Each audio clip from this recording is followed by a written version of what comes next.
After crying out to our Creator in Surah Al-Fatiha with the desperate plea, "Guide us to the straight path," the Almighty instantly responds at the very opening of Surah Al-Baqarah with a supreme, majestic answer. This is the book about which there is no doubt, a guidance for those conscious of Allah.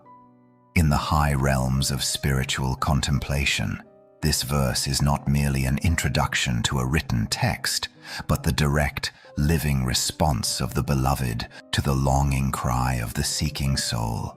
Maulana Rumi once beautifully reflected that the Quran is like a shy bride. If you try to pull off her veil with crude intellectual force, she will refuse to show you her beauty. But if she sees your heart burning with sincere love, she will unveil her secrets to your soul. This verse establishes that exact spiritual boundary, declaring that the Holy Book is an ocean of infinite depth whose true jewels can only be retrieved by a heart that approaches it with reverent stillness rather than prideful skepticism. The opening Arabic word, dalika, translates demonstratively as that, pointing to a book that exists far beyond the physical realm of paper and ink, referencing its eternal, uncreated archetype preserved in the divine presence.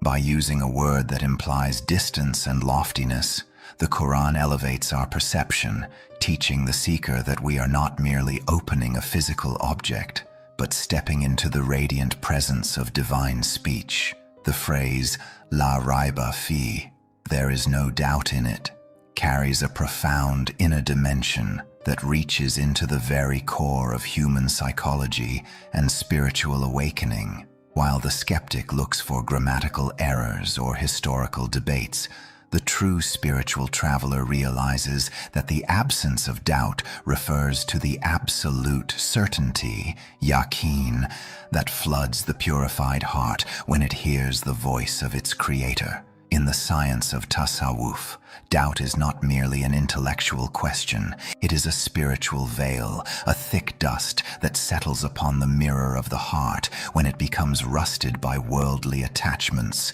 greed, and ego. When a person purifies their inner mirror through Tazkiyah, the truth of the Quran shines upon it with a clarity so blinding and undeniable that all worldly hesitation instantly dissolves into peaceful certainty. The verse then defines the exact audience who can truly receive this divine illumination, Hudan lil Muttaqin, a guidance for those conscious of Allah. The Quran is present for all of creation, yet its transformative power, its secrets, and its healing light are unlocked exclusively for those who cultivate the delicate spiritual state of taqwa. Taqwa is often translated as fear or mindfulness, but in the language of the mystics, it is the hyper-awareness of the divine presence, a deep, loving sensitivity that guards the heart against anything that might grieve the beloved. It is like walking barefoot through a dense forest of thorns, carefully lifting your garments so that not a single thread gets snagged by the worldly temptations around you. If a traveler approaches this sacred scripture without taqwa, filled with arrogant pride, worldly motives, or a desire to debate, the book remains closed to their spirit, serving only as an arrangement of words that leaves their inner reality completely untouched. The light of guidance requires a compatible spiritual vessel, just as water cannot be collected in a shattered cup. Divine wisdom cannot settle in a heart dominated by the ego. To awaken spiritually through this verse means to stop reading the Quran as an external observer and to start experiencing it as a personal divine prescription written directly for your soul's sicknesses. Every verse is a mirror showing you the hidden diseases of your nafs, your subtle pride, your hidden envy, your fear of creation, and offering the exact spiritual medicine needed to cleanse your inner sanctuary. The great spiritual masters remind us that the highest form of marifat, or divine knowledge, is to move from knowing about God to knowing God directly through the light of His speech. When the seeker surrenders their intellectual arrogance and sits before the Quran as a humble, needy servant, the words transform from mere black ink into living rays of divine light that reshape their entire consciousness. Notice how the verse connects guidance, hidayah, directly with inner state, taqwa, proving that spiritual elevation is never a matter of mere mental sharpness, but of emotional and moral purity.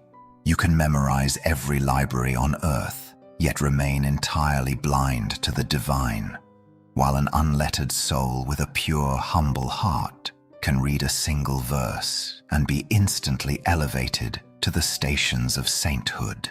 This verse serves as a quiet warning to the modern seeker who is constantly drowned in the noisy, doubtful waters of digital chaos and intellectual confusion. It invites you to step out of the storm of human opinions, to quiet the endless arguments of the mind, and to anchor your soul in the unshakable, eternal certainty of divine truth that never fluctuates or decays.